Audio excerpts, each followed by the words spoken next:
একজন নও-মুসলিম তার পরিবারের সাথে থাকতে পারবে কিনা, চলুন জেনে নেই আজকের ভিডিওতে। যদি কোনো মানুষ অন্য ধর্ম থেকে ইসলামে আসেন, ইসলামের সত্যতা উপলব্ধি করার পর আলহামদুলিল্লাহ, আহলান ও সাহলান, মোস্ট ওয়েলকাম ইসলামে তাকে।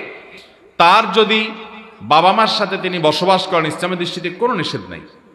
তিনি বাবা মার সাথে শুধু বাবা মা কিছু হারাম কিছু খাওয়াতে চাইলে সেটা উনি খাবেন না, হালাল কিছু বাবা মাকেও খাওয়াবেন, বাবা মা থেকেও খেতে পারেন, তাদের সাথে যৌথভাবে বসবাস করতে অসুবিধা নাই।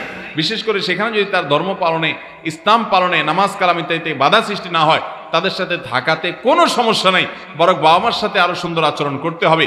আল্লাহ বলেছেন, ওয়াসাহিবহুমা ফিদ দুনিয়া মারুফা, তোমার বাবা মা যদি অমুসলমান হয় দুনিয়াতে তাদের সাথে সুন্দরভাবে বসবাস করবা এবং তাদের সাথে সুন্দরভাবে সঙ্গ দিবা, তাহলে বোঝা গেল তাদের সাথে থাকতে ইসলাম নিষেধ করে না।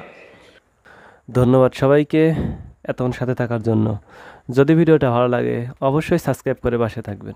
নতুন নতুন ভিডিও পেতে আমাদের সাথেই থাকুন।